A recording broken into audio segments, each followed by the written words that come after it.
Hi everyone, good morning. It's Thursday morning. We're almost at the end of the week and we're almost at the end of our new material because we're going to finish up this week and just do review next time we're back together.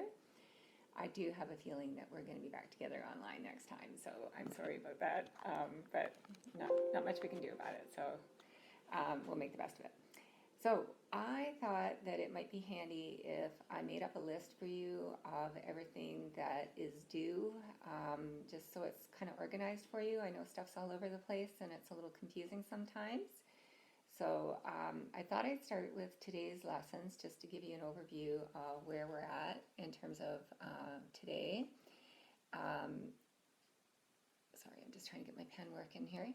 Okay, today's three lessons are these guys, and they're listed in the news section just like always. They are 3 out of 4 of the lessons in the last unit, and then that's it. That's all we have to do.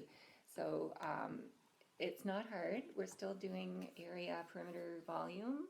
We're using all the same formulas, but this time what we're doing is using them to what we call in math optimize things, which means we are trying to find sort of the most efficient way to build a cylinder or a box or a cone or whatever. And so the first 3 things that you're going to be working on today all have to do with rectangles or rectangular prisms. And basically the answer is a square.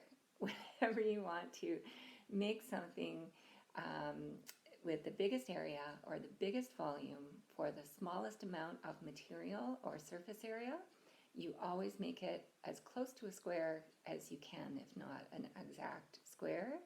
And so that's the basic idea behind all 3 of these lessons. Tomorrow there is one more lesson. There's only 4 in this whole unit. We're going to have a really short test, and there is a practice test for tomorrow to get you ready for that. And then we're all finished, and I can give you your term mark because we've done everything in terms of new material.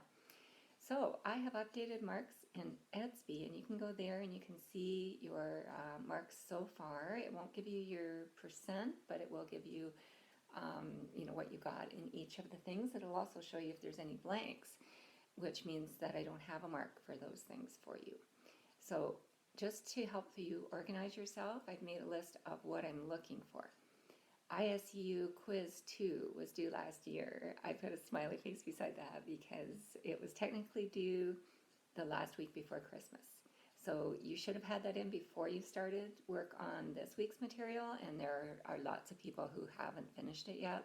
It's only out of 8. Just go in there, do it. It's a multiple choice quiz on angles. It's not a big deal. The link is on the reminders on our homepage for that.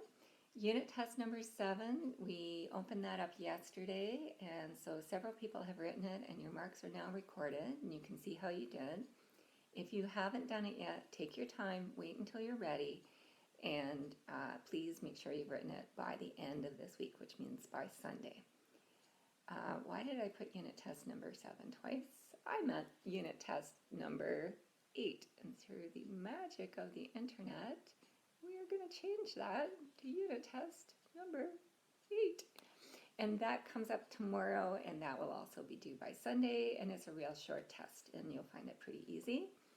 And the last thing that I need for you guys to have done before we meet again on the 25th of January is ISU quiz number 3. And I've posted a lesson for that on the reminders section, so you don't even have to work through all the lesson stuff in the independent study. You can just watch that and write your quiz and done. And that one is only 5 marks, so it's even shorter.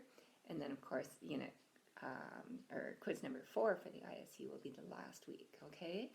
So I'm online all day. Just pop into the Zoom room using that Zoom link. I have it open from 9 to 3. Sometimes it closes. If we go 40 minutes without anybody jumping into the room with me, it closes automatically. So when I catch that, I open it up right away. But send me an email if you're trying to get me by Zoom and you can't. Or you can just email me and I'll make you a video and send it to you to help you. Otherwise, we will be online at noon, and I'll see you then. Have a good day, everyone.